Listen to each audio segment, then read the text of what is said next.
Good evening student. ધોરણ 3 વિષય English. ઇંગ્લિશની અંદર ગઈકાલે આપણે યુનિટ 1 પહેલા પાઠનું થોડું રિવિઝન કર્યું હતું. એમાં આપણે તમારે પહેલા આઈડિયાની બુક કાઢી દરેકે આ આઈડિયાની બુક કાઢો. એની અંદર આપણે કાલે પેજ નંબર 8 અને 9 8 અને 9 નું રિવિઝન કર્યું હતું. અમુક વર્ડ શબ્દો હતા એને આપણે શીખ્યા હતા, સ્પેલિંગ, ઉચ્ચાર, અર્થ, જેમ કે માય, યોર, હિઝ, હર. આજે આપણે શું કરીશું? યુનિટ 1 સુધીનું કમ્પ્લીટ થયું. આજે આપણે યુનિટ 2 એટલે પાર્ટ 2 બીજો પાઠ ચાલુ કરીશું.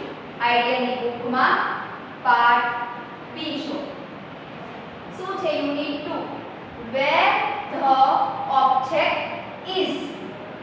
વેર એટલે ક્યાં? W H E R E વેર. વેર એટલે ક્યાં? ધ ઓબ્જેક્ટ ઇઝ એટલે ઓબ્જેક્ટ એટલે કે વસ્તુ ક્યાં છે, કોઈ પણ પદાર્થ તો ક્યાં છે, તો એનો આપણે આજે વિગતે ભણીશું. તો જો તમારી આઈડિયાની બુકમાં પેજ નંબર 10 પેજ નંબર 10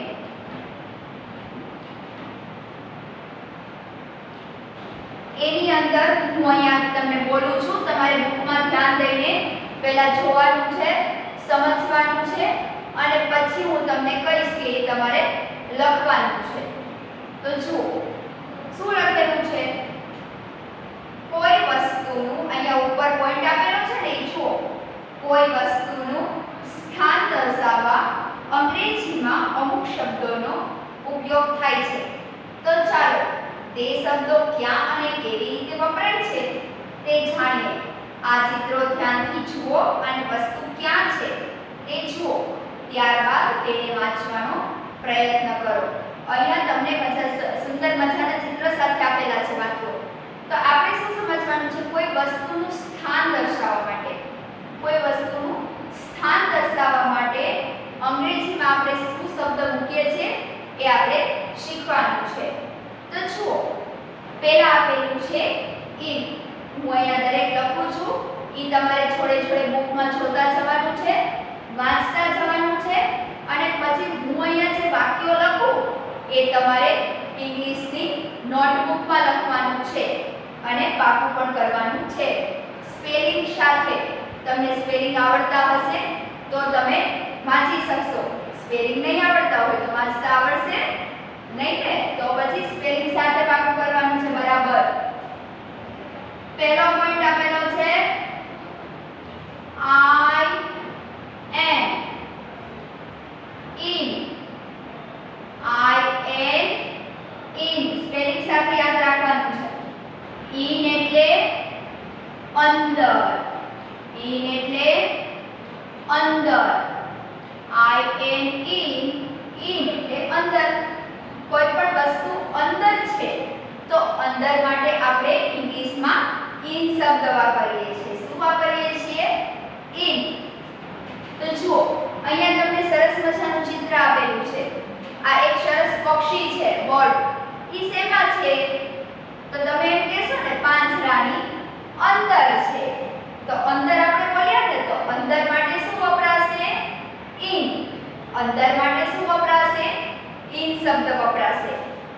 તો હું અહીંયા જે વાક્યો લખું ને એ તમારે સારા અક્ષરે તમારી ઇંગ્લિશની 4 લાઈનની નોટબુકમાં લખવાનું છે. વ્યવસ્થિત 4 લાઈનમાં થવું જોઈએ. ઓકે? દરેક letters.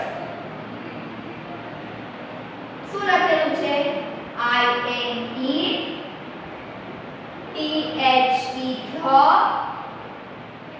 C A G E cage. C A G E cage. cage એટલે પાંજરું. પાંજરુંને ઇંગ્લિશમાં શું કહેવાય? Cage. C A G E cage એટલે પાંજરું. in the cage. in એટલે તો અંદર. આપણે સમજીએ ને. હવે એને ઉચ્ચારમાં લખવાનું છે. in the cage એટલે એનો અર્થ થશે પાંજરાની અંદર. પાંજરાની અંદર. પછી નીચે જુઓ, અહીંયા તમને સરસ મજાનું એક ફની ચિત્ર આપેલું છે. શેનું છે? ટેડી જેવું છે. તો એ શેમાં છે? ટબમાં છે ને, ટબમાં બેઠું છે. તો તમે એમ કહેશો ને ટબની અંદર બેઠું છે. તો અંદર માટે શું વપરાશે? In. I A in. In એટલે અંદર. લખવાનું in the tub. પછી ઉચ્ચારણ in the tub. ટબની અંદર. તમારે ચિત્ર આઈડિયલી બુકમાં જોવાનું, લખવાનું નોટબુકમાં. ઓકે, એમાં તમારે ચિત્ર દોરવાની જરૂર નથી. એ તમારે આમાં બુકમાંથી સમજવાના છે ચિત્રો. ઓકે, તો જુઓ in the tub, ટબની અંદર. તો આમાં આપણને બે ઉદાહરણ આપેલા છે, પણ એની સિવાય તમે એમ કહી શકો કે in the, જેમ કે કોઈ એપલ સફરજન પડ્યું છે, પણ એ શેમાં છે? બાસ્કેટની ટોપલીની અંદર છે. તો તમે શું કહેશો? in the basket, કે ટોપલીની અંદર છે, એવું કહી શકો. પછી જેમ કે કોઈ બોક્સની અંદર વસ્તુ પડી હોય તો તમે કહી શકો in the box, બોક્સની અંદર, પાંજરાની અંદર. એવી રીતના કહી શકો ને. હા, in the box, in the tub, in the basket, એવી રીતે. હવે in નો દરેકને ખ્યાલ આવ્યો, રાઈટ? હવે આપણે શું કરશું? બીજો નેક્સ્ટ પોઈન્ટ છે on. O N. on એટલે ઉપર. on એટલે ઉપર. on નો અર્થ થશે ઉપર. હવે એના થોડા ઉદાહરણો જોશું. જુઓ, અહીંયા તમને ટેબલ આપેલું છે. ટેબલની ઉપર સફરજન છે. તો તમે શું કહેશો? on the table. ટેબલની ઉપર છે. ઉપર માટે કયો શબ્દ વપરાશે? on. ઉપર માટે કયો શબ્દ વપરાશે? on. on the table. પણ જો ટોપલીની અંદર હોય, બાસ્કેટની અંદર હોય તો શું કહેશો? in the basket. પણ ટેબલની ઉપર છે તો આપણે શું કહેશું? on the table. જેમ કે ખુરશીની ઉપર હોય તો શું કહેશું? on the chair. chair એટલે ખુરશી. લખો on the table. T A B L E. આ બધા સ્પેલિંગ તમને ખાસ આવડવા જોઈએ ઉચ્ચારણ અને અર્થ સાથે. on the table એનો અર્થ થશે ટેબલની ઉપર. સ્પેલિંગ, ઉચ્ચાર, અર્થ મેં જેમ લખ્યું છે એવી રીતે સારા અક્ષરે તમારે લખવાનું છે. તમારી બુક્સમાં બાજુમાં જગ્યા ન હોય પણ નીચે નીચે એવી રીતના વ્યવસ્થિત લખવાનું છે. પછી નીચે પેન્સિલ. જો શું પેન્સિલ પડી છે, પણ ક્યાં પડી છે પેન્સિલ? હું તમને પૂછું કે પેન્સિલ ક્યાં છે? Where is pencil? તો તમે શું કહેશો કે પેન્સિલ છે એ બુકની એટલે કે પુસ્તકની ઉપર છે. પુસ્તકની ઉપર. તો ઉપર માટે શું શબ્દ વાપરીશું? on. on the book. B double O K, book. book એટલે પુસ્તક. on the book. પુસ્તકની ઉપર. in એટલે અંદર, on એટલે ઉપર. હવે શું આવશે?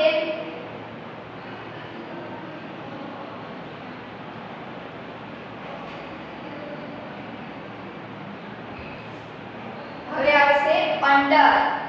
under એટલે નીચે, કોઈ પણ વસ્તુ કોઈ પણ પદાર્થ નીચે હોય તો નીચે માટે ઇંગ્લિશમાં આપણે શબ્દ વાપરીશું અંડર.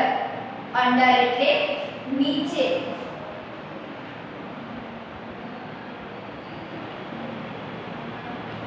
અંડર એટલે નીચે.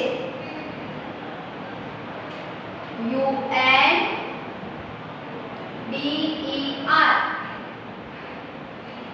અંડર એટલે નીચે.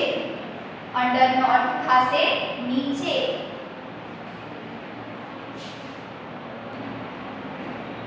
અંડર એટલે નીચે. કોઈ પણ વસ્તુ નીચે છે એના માટે વપરાય છે શબ્દ અંડર. તો જુઓ અહીંયા ખુરશી છે. ખુરશીની નીચે શું છે? જગ છે. તો શું કહેશો તમે? Under the chair. ખુરશીની નીચે. જેમ કે ખુરશીની નીચે કોઈ પણ ટેબલ છે, ધારો કે ટેબલની નીચે બિલાડી હોય તો તમે શું કહેશો? Under the table. તો હવે લખો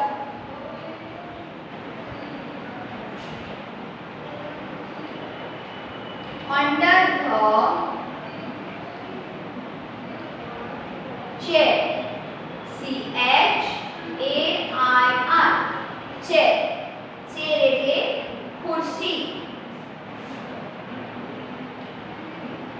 under the chair ખુરશીની નીચે.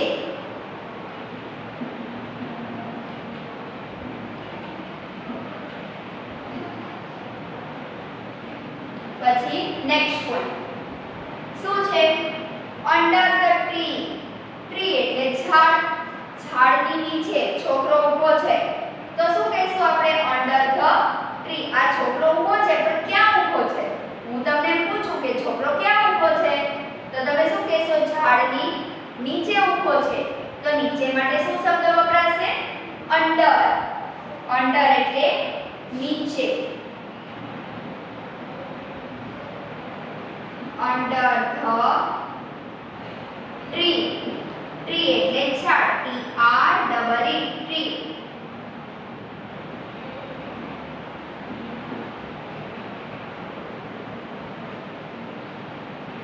વૃક્ષ અથવા ઝાડ. વૃક્ષની નીચે. ખબર પડી? રાઈટ. હવે લાસ્ટ પોઈન્ટ છે નિયર. નિયર એટલે પાસે. નિયર નો અર્થ થશે પાસે. સ્પેલિંગ શું થશે નિયર નો? NEAR. નિયર એટલે પાસે, નજીક. તમારી નજીક કોઈ વસ્તુ હશે તો તમે શું શબ્દ વાપરશો? નિયર.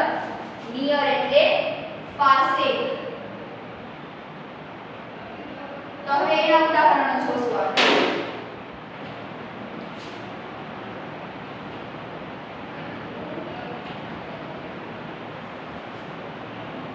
Near the table.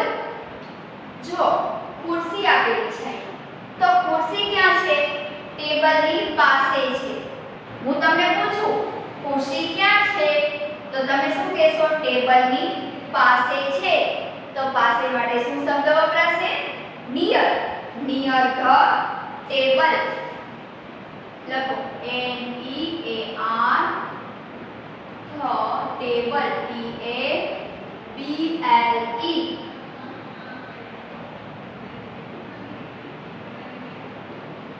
એનો અર્થ થશે ટેબલની પાસે.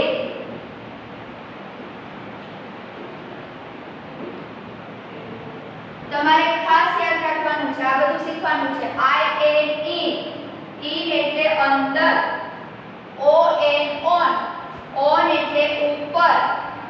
UNDER અંડર એટલે નીચે. NEAR નિયર એટલે પાસે. સ્પેલિંગ સાથે યાદ રહેવું જોઈએ. પછી છે જો અહીંયા ડોગી કૂતરો ઊભો છે પણ ક્યાં ઊભો છે કૂતરો? હું તમને પૂછું કૂતરો ક્યાં ઊભો છે તો તમે શું કહેશો? કે ગેટની પાસે ઊભો છે.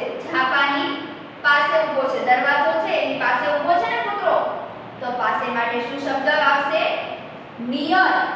પાસેને ઇંગ્લિશમાં શું કહેવાય? નિયર. તો લખણ નિયર ધ ગેટ. ઉચ્ચારમાં લખવાનું નિયર ધ ગેટ. ઝાપાની પાસે.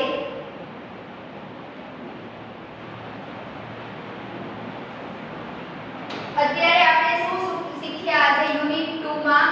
જો where the object is, ધારો કે કોઈ પણ વસ્તુ પદાર્થ ક્યાં છે એ દર્શાવવા માટે આપણે અમુક શબ્દો ઇંગ્લિશમાં શું કહેવાય એ શીખ્યા.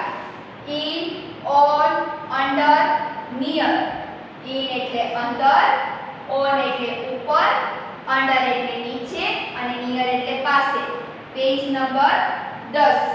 તો તમારે આજે હોમવર્કમાં શું લેશનમાં શું કરવાનું છે?